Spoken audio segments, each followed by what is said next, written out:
On va d'abord aller au Nigeria et parler de ce massacre de plusieurs dizaines de catholiques à Oyo. Ensuite, la République démocratique du Congo, le président Félix Antoine Tshisekedi accuse le Rwanda de soutenir le M23.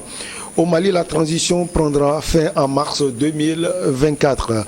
On reste toujours au Mali et on va parler également du Togo. Maintien des sanctions, pourquoi la médiation togolaise n'a pas encore abouti. Nos invités sont en place. Pasteur Edo Komi, président du mouvement Martin Luther King. Bonjour pasteur, vous allez bien? Oui, bonjour Michel. Bonjour à tous mes co-débatteurs ici, Germain et Adam. Oui, je vais bien, on rend grâce à Dieu. Sauf qu'il y a aujourd'hui un phénomène d'accidents de circulation qui se multiplie. Ça devient très récurrent et c'est inquiétant. C'est inquiétant. C'est à Lomé ou bien au Togo? À Lomé, un peu partout.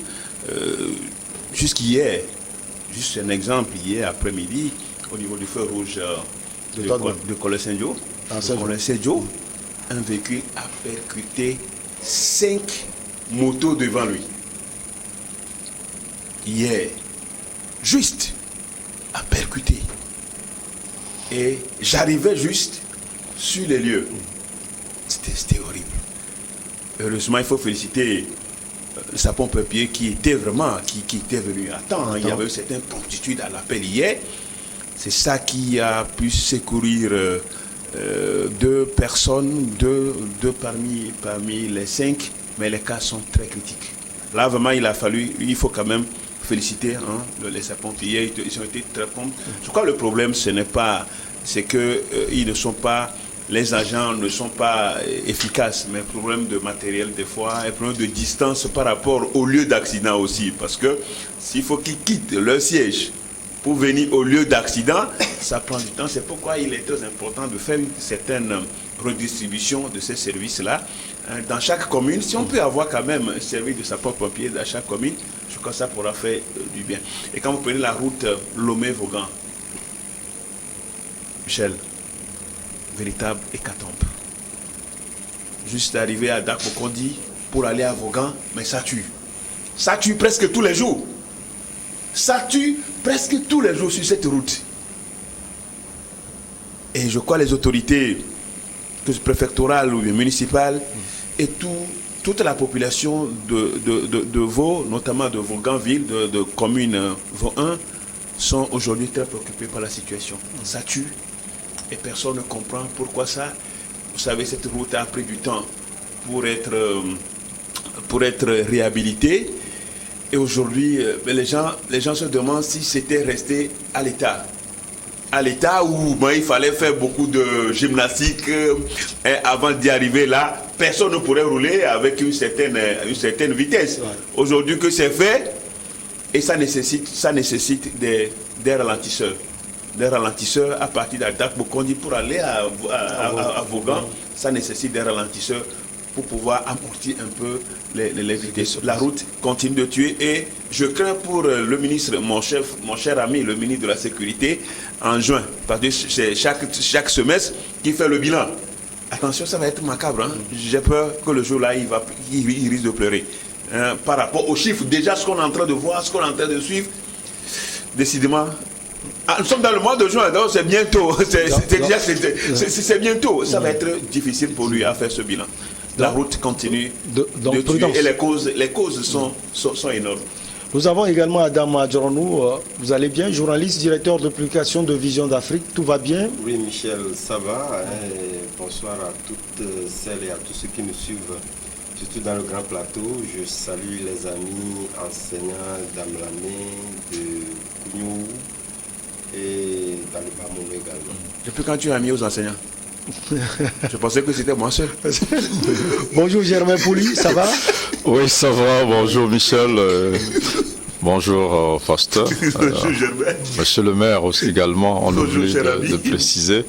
Et bonjour à Adam et à tous les téléspectateurs de New World. Je veux quand même avoir cette inquiétude du pasteur pour dire que c'est vrai que c'est très compliqué. Il y a un peu plus d'1 an, le bilan quotidien c'est une vingtaine d'accidents qui font presque 2 morts chaque jour, hein, 1,8, 1,9. Donc et à voir ce qui est en train d'être décrit, on craint que le bilan ne soit beaucoup plus lourd. Beaucoup de prudence, il faut aussi beaucoup prier quand on quitte la maison parce que c'est important. Allez, on va au Nigeria. Un nombre encore indéterminé de personnes ont été tuées par des hommes armés dans une église catholique dans ce pays durant la messe de la Pentecôte dimanche. Le pape François déplore la mort de dizaines de fidèles. Cette attaque, on commence par vous, Adam Adjoronou, dénoncée comme un meurtre odieux de fidèles par le président Muhammadu Buhari, n'a pas été revendiquée. Mais dans nos analyses, on peut voir qui peut-être se cache derrière cela. Non, il est très difficile aujourd'hui de pouvoir scruter des pistes, ne serait-ce que terroristes, parce que lorsque vous prenez cette partie du Nigeria, qui est depuis un certain temps épargné de ces attaques terroristes et surtout, pratiquement, ce sont des zones où ressurgissent la plupart du temps des groupes armés, des bandits, etc. Mais tout compte fait, je pense qu'on peut se quitter néanmoins des pistes interreligieuses, puisque d'abord, c'est un jour spécial. Et un jour spécial où on vient tirer pratiquement sur des fidèles qu'on connaît bien évidemment appartenant à une église donnée. Mais étant donné que les assaillants n'ont pas été tout de suite identifiés, il serait quand même superflu de pouvoir donner une certaine acronyme liée à une appartenance religieuse. Vous savez, cette question religieuse, il faut savoir l'aborder, étant donné que c'est une question qui mine pratiquement, qui est au centre de toutes les tensions. Et moi, j'estime que quelque part aujourd'hui, ça voudrait dire quelque part que le Nigeria devait doubler d'efforts en ce qui concerne la sécurité. C'est dit pratiquement qu'il n'y a plus de localités qui soient épargnées. Aussi bien, comme je le disais, des bandits, des groupes armés, mais également des terroristes qui n'ont pas fini de dire leur mot. Donc je pense que la population également d'être beaucoup plus vigilante et de faire en sorte que lorsque vous vous déplacez, parce qu'il y a des gens qui sont aussi kidnappés pour des rançons, etc. Donc je pense qu'il appartient à la population d'être davantage vigilante et de faire en sorte qu'il y ait ce fil, ce cordon ombilical en termes de communication et surtout la réactivité des forces, la promptitude des forces de l'ordre et de sécurité. Devait être de mise. Malheureusement, on a constaté que lorsqu'il y a des appels liés à un certain nombre d'attaques données, au Nigeria, la promptitude n'est pas de mise. Et ça conduit à ce que les gens opèrent facilement et repartent sans être inquiétés. On ne va pas comparer quand même les pays entre eux, mais il est évident que la population puisse donc prendre ses responsabilités en faisant en sorte de dénoncer tous ces actes-là induits et faire en sorte que la population, ou pratiquement le gouvernement également, essaie de pouvoir mettre en érection un certain nombre de dispositifs qui puissent permettre de pouvoir inquiéter ces gens-là. Sinon, le Nigeria aujourd'hui inquiète énormément et inquiétera davantage tant qu'on ne prendra pas les dispositions pour mettre hors d'état de nuire ces bandits, ces groupes armés, également ces terroristes-là. Et donc je pense que le dispositif ne doit plus être un dispositif qui concerne pratiquement l'appui terroriste, mais un dispositif qui concerne pratiquement l'insécurité, qui prend des allures assez inquiétantes dans ce pays. Cela inquiète également le gouverneur de l'État d'Ondo, Oluwarotimi Akeredolu, qui a appelé dans son communiqué les forces de sécurité à retrouver les assaillants après cette attaque ignoble et satanique. Pasteur Edo Komi, cela fait 3 semaines, si je ne me trompe pas, vous aviez dénoncé ces genres de comportements au Nigeria. Cela se reproduit. C'est horrible. Horrible, inhumain, qu'on puisse se permettre d'aller tirer sur les fidèles dans une église au jour de Pentecôte. Et ça, ce sont les Africains qui le font. Là, ce n'est pas la France qui vient faire. Ce ne sont plus les Européens, c'est nous-mêmes. C'est nous-mêmes qui faisons ça. Quel esprit nous anime? C'est démoniaque. C'est plus que démoniaque que quand vous voyez le sang couler dans une église comme de cette manière, est-ce qu'on a le cœur humain pour perpétrer de tels actes contre ses semblables? Il ne s'agit pas seulement de condamner le président Bouhari, qui se passe aujourd'hui comme le chantre de l'Occident dans le dossier malien, alors que son pays ne se porte pas bien. Bouhari ne dirige pas le Nigeria, parce que le Nigeria, avec sa puissance militaire, n'arrive pas d'abord à venir à bout des terroristes, des bandits, des voyous qui sèment la désolation. Une puissance militaire qui ne sait pas véritablement exprimer cette dernière. Qui ne s'exprime plus. On ne sent plus le Nigeria.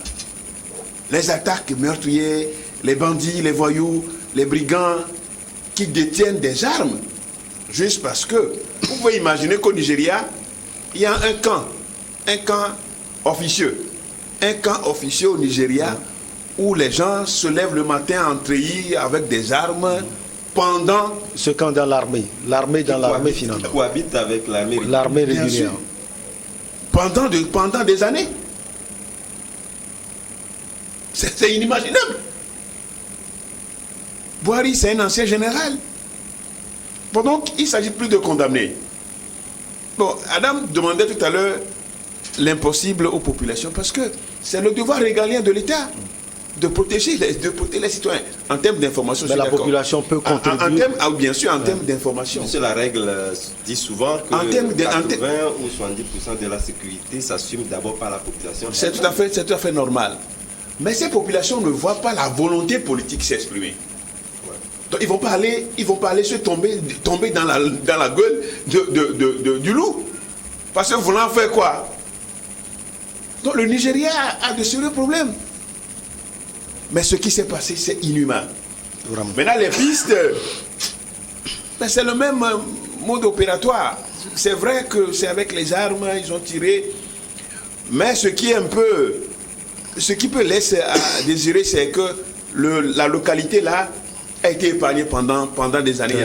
Ouais. Qu'est-ce qui est arrivé? Est-ce que c'est la secte Boko Haram? C'est les terroristes? Personne ne saurait le dire. Mais je pense fondamentalement que le Nigeria, sous Bouhari, a été un chaos. C'est vraiment catastrophique. Et les Nigériens ne se sont plus jamais sentis en insécurité comme sous Bouhari. Et je crois qu'il est en train de finir, heureusement qu'il est en train de finir son deuxième mandat. S'il fallait un autre mandat, je crois qu'il ne passera pas, mais c'est horrible. Qu'est-ce qu'on peut dire à ses compatriotes, à ces Africains qui sont encore partis, si ce n'est que de souhaiter, de prier pour que puissent se reposer dans la félicité éternelle. Alors, Germain Pouli, vous aussi vous condamnez cela, sans doute. Ah, mais il n'y a pas que la condamnation, il y a de la frustration, il y a de la déception, il y a un peu de tout.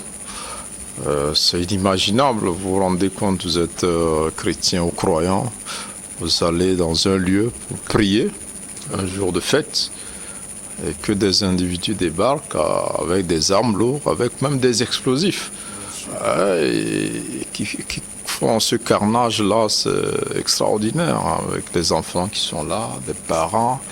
C'est comme dans les films d'horreur, ce qu'on regarde et on croit que c'est des films. Aujourd'hui, on le vit pratiquement au quotidien et c'est vraiment triste. C'est triste, le pasteur l'a relevé.